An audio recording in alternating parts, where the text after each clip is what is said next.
and gentlemen, Peter Kuzo.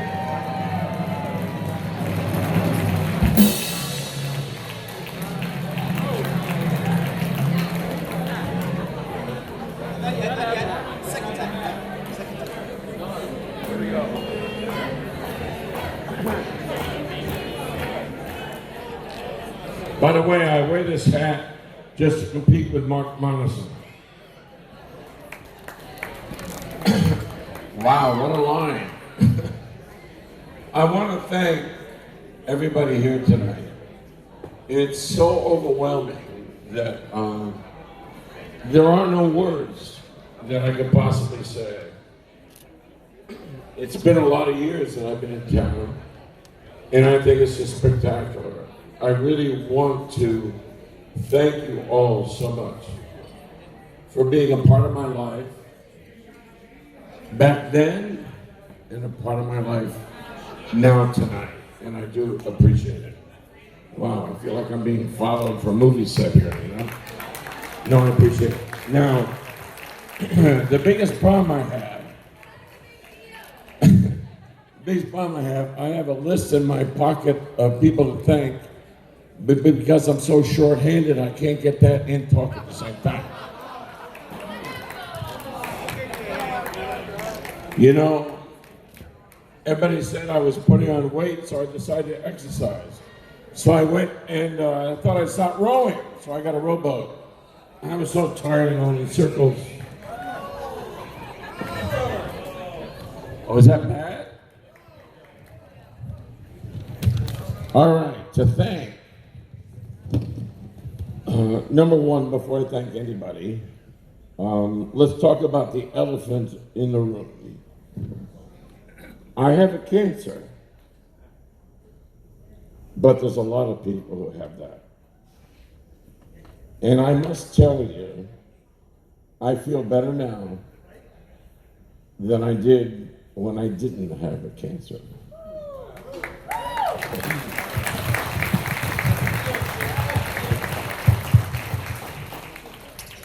And I mean that with all my heart, because we've all watched television shows when we see a cancer ad and we see children, we see people a lot younger than myself who are in trouble.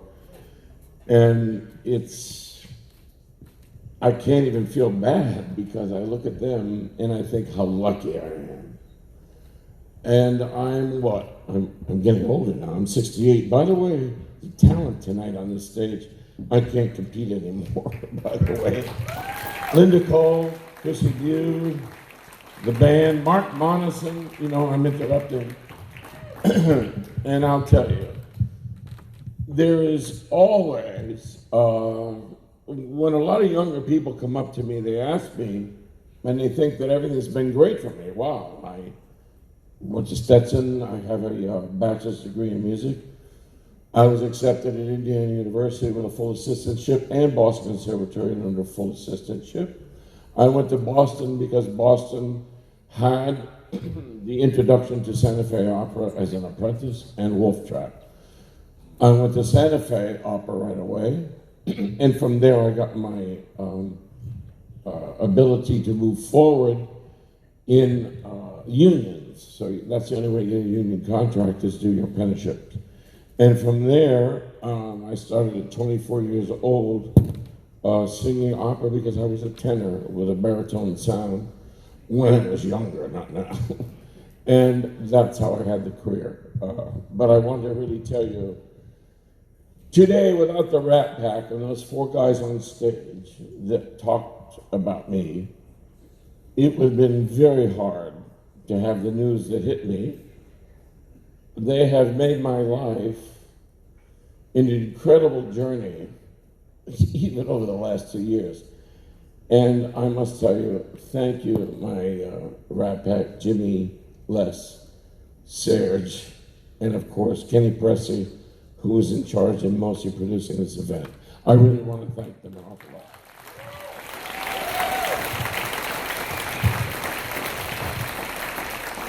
I can't read all this because I feel want to thank everybody. Oh, there it goes. Anyway, Kay, where are you? She's been great, along with Kenny. And here, let Mark read it. Mark, read who we have to thank today. By the way, Mark Monison is one of the biggest people to thank. Go ahead. Thank you, Peter. Can't do both. Of course, the committee for an evening with Peter. Have a nice round of applause for all of them for their hard work. We had many, many meetings, and they pulled it off. What a great crew. It was fabulous to work with them. How about Adam Behringer and the staff at Sonapa for the great food? Thank you. Thank you, Sonapa. Serge from Mondelez and all those fabulous desserts everybody's waiting to get to. Yeah. Bellevue Florist, thank you for all those beautiful arrangements. Beth's Balloonery down there, thank you. Community Pianos brought in the piano for us from Holly Hill, thank you. Concert Works doing the sound, thank you guys. Also, Jimmy for all those great signs. EA Promos, thank you, Jimmy. And again, Kenny and all the gang in Western Coatings who did a fabulous job for us, thank you. All right. So, I must tell you, when I graduated from Boston Conservatory and went on to opera, I have to tell you one quick opera story because it was important to me. When you're young, no matter what business you're in, everything is for the first time, isn't it? So you start out and you go, first time. So I had to sing this role in Miami Opera, which was an extremely important company for your career. And I was hired to do Cavalleria Rusticana, which is the second opera after Pagliacci, and they do both together. So I was doing Cavalleria, and there's this big aria in the front of Cavalleria that you sing from backstage after the big introduction and you're supposed to sing this with a harp.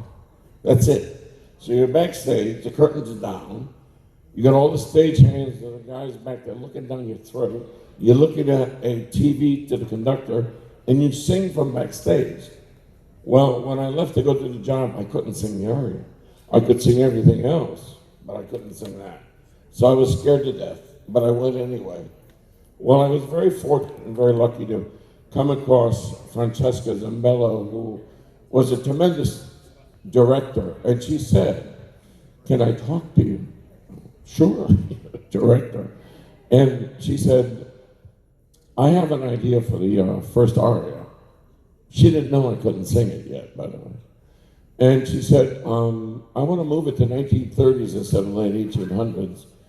And I would like to put a scrim, which is kind of like a shaded area for the stage that you look through with a lot of smoke behind it. And it was a 2-story building in Miami. And she said, you come out of the apartment of your mistress with your shirt off." I was a lot younger and thinner then.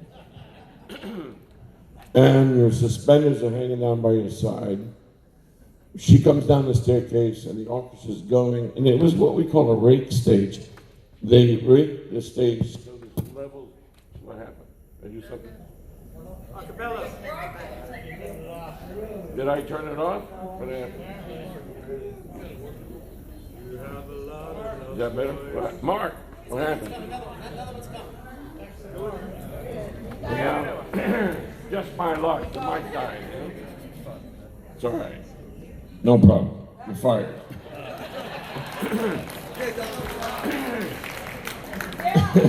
So anyway, I come running down she said, you come running down the staircase, the music is going, rake stage is like 3 levels going forward towards the audience.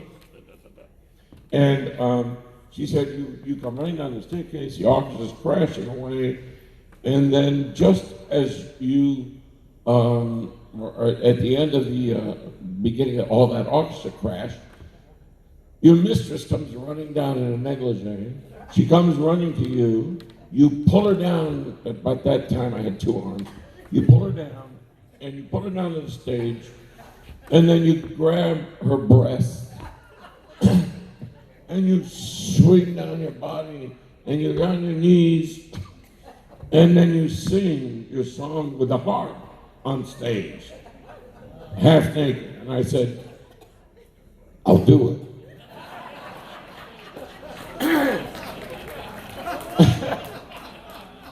And the girl, who was a very good friend of mine, she said, "It's okay, Peter, I don't mind. A little harder." So anyway, I did this, and I got to tell you, the reason, I said, by the way, I said yes without applause. And the director said, it's never been done, as far as I've known, that this is done on stage because the aria is too hard. Why would you say yes that quick? I said, "Can I tell you the truth?" And she said, "Please." And I said, "Because I can't sing it. But what you just described to me, I don't think I'll think about it." And you know, I sang that aria on stage every night without a miss, grabbing those breasts.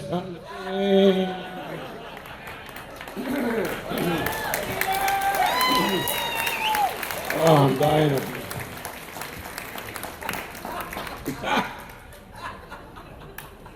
So that's the end of the opera career stuff. Mark, how long have I been up here? I don't want to be up here too long. Use your clock on the left. I don't see any. I don't know when I started. I don't want to be up here forever.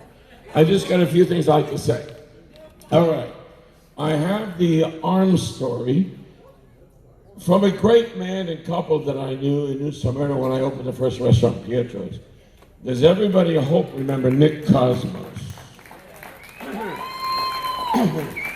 Nick and Pam Cosmos were such great supporters of Pietro's at my first restaurant. And I'm trying to make this a little quicker.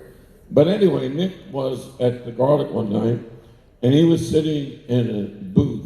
Next to him was a couple from South Florida who were bragging about how much money they had. And Nick was getting upset. He said, "Peter, come here.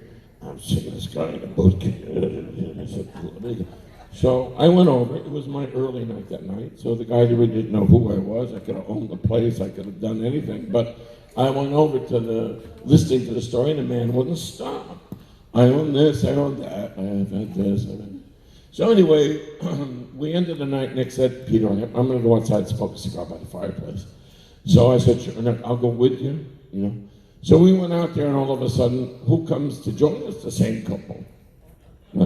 So now here's my story, and this was off the cuff, and Nick always loved it. The guy starts saying, "My father owns a Fortune 500 company. And when I went to Harvard, I had to be very careful and went out to a bar at night. See, because I could have been kidnapped at any moment." This is a true story, by the way, and it was off the cuff. And I said, finally, I was so sick of it, I said, "Sir," and you didn't know who I was. I said, "I can't believe our stories are so similar. My life and yours. So similar." And the guy looks at me, and Nick, of course, is about ready to die because he knows I'm coming up with something. So I said, the difference between us, I actually was kidnapped. The problem is, they called my father, and they said to my father, "Send us the money or we're going to cut off the kid's arm."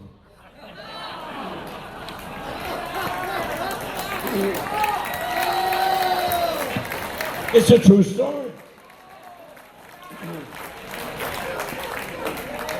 Make sure I miss it.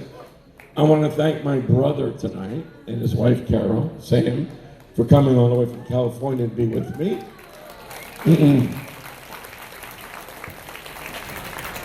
This ring that's on my finger, I never like showing off.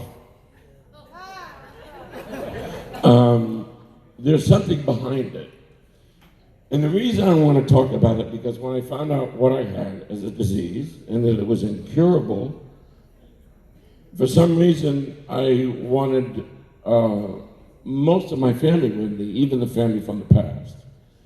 So my mother helped me, and I melted down every piece of gold that I had and that she had, and it goes all the way back to my grandparents.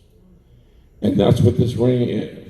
And Bruce Presley is part of it. That's Kenny's dad, the diamonds.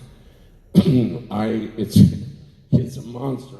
If I hit somebody, I get arrested. They know who did it, But anyway, I want to tell you how important it is to me. Because with me right now is my whole family.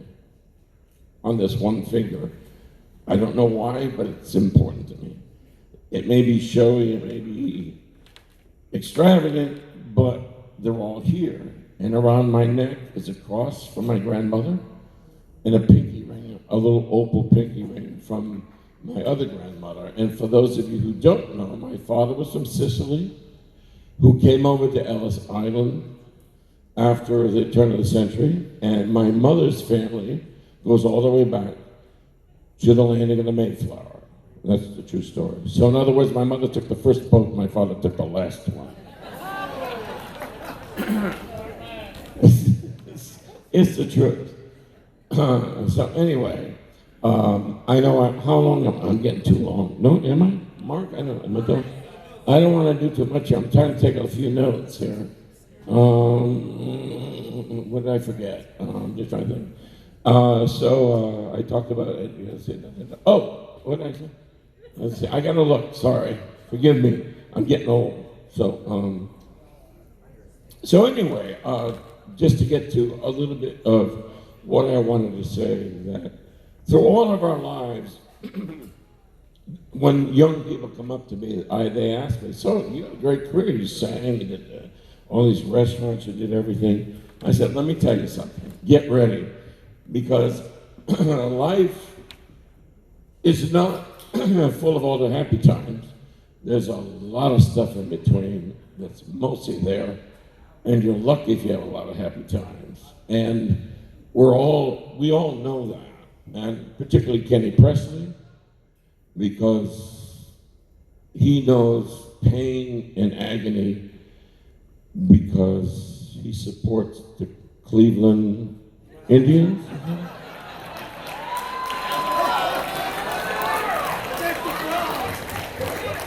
So, dying of cancer is nothing except waiting for Cleveland to win something.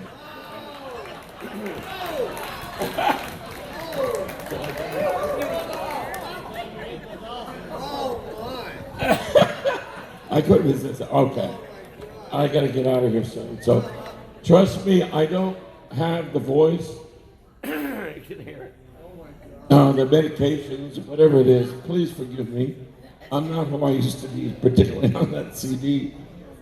And I really want everybody to know, all the money, none of it is to me. I wouldn't accept that. I don't care if I had to go pick up tin cans every day to make money. I wouldn't do it. It is something I'm about.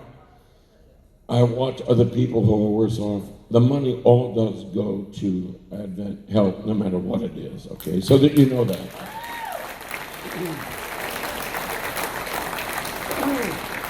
Now, I'm going to ask for forgiveness because there is no voice anymore.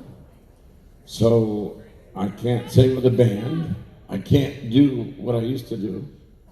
But when my daughter was very young, I'm talking about before she was born, I had to sing this song all the time. I was forced to do it. So forgive me, but I'll try this. And I can't do it with the band because I'm not voice.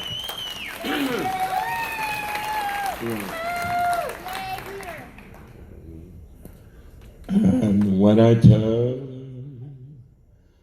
how beautiful you are, they'll never believe me. They'll never believe me. Your lips, your eyes, your cheeks, your hair are in a class beyond compare. You're the loveliest girl that one could see. And when I tell them, and I'm certainly going to tell them, that I'm the man whose girl one day you'll be, they'll never believe me. They'll never believe me that from this great big world you've chosen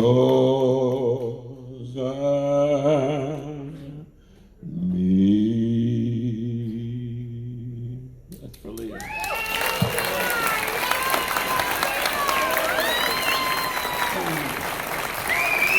We got to do the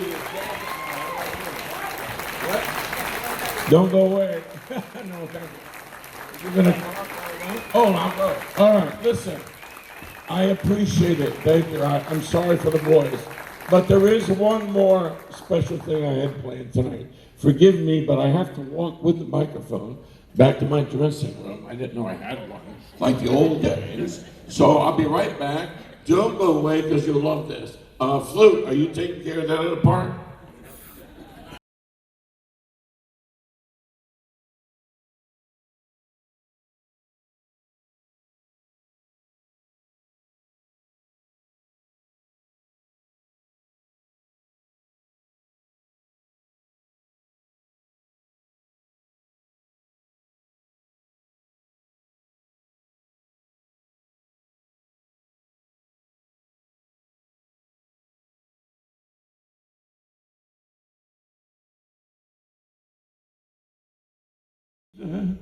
The halos are my life, they dry my tears, they rouse me from my sleep. Guardian angels to comfort me, if I wake in the night, they gather all my dreams and show me paradise. That's all I got. Thank you, everybody. That's for Mom. Thank you. Sorry about the voice. Thank you so much. I love you all. Peter, don't go anywhere. Come right back here. Sit right here, buddy. The Rat Pack has one more surprise for you. One of the Rat Pack's favorite singers is coming out to say hello to you. Yeah, here she comes. Here she comes. Marilyn, come on up here. Ladies and gentlemen, Marilyn Monroe is here in the house.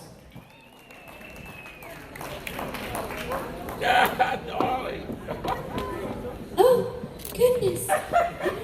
Oh my goodness. I just wanted to sing a very special song to you, Peter. I know it's not his birthday, but it's a very special day.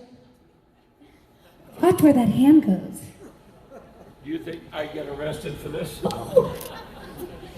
Happy special day to you. Happy special day to you. Happy special day, Mr. Puzo. Happy birthday. Not birthday. See, I knew it. Special day to you. All right, we got one more song for you, baby.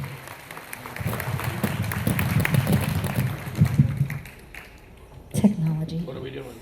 Don't forget one more thing. I'm saying. Yes, you're staying there. Ooh, I wanna be loved by you, just you, nobody else but you. I wanna be loved by you alone. Boop boop be doo. I wanna be kissed by you, just you, nobody else but you.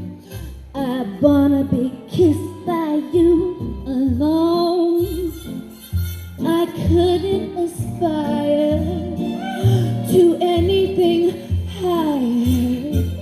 My only desire to make you my own. Boop boop be doo, boodly doo boop. I wanna be loved by you, just you, nobody else but you. I wanna be loved by you alone.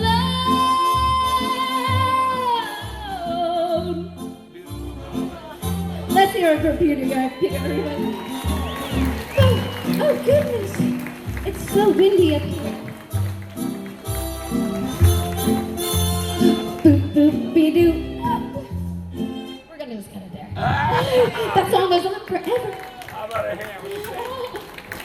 Especially for you, ladies and gentlemen. Unbelievable. See, what a surprise. And please don't forget when the night's over, I'm supposed to mention it again. Honestly, at Limoncello, we're all going to be there. All the food is complimentary. You just buy your drinks for an after party. How's that? In case everyone wants to keep going. I want to thank everybody again. I'm done. Mark, where are you? Here. Thank you, everybody. And my daughter's special song, and my new grandson, Aiden. There we go. Thank you, Peter Puzo, ladies and gentlemen. Woo! Thank you, Peter.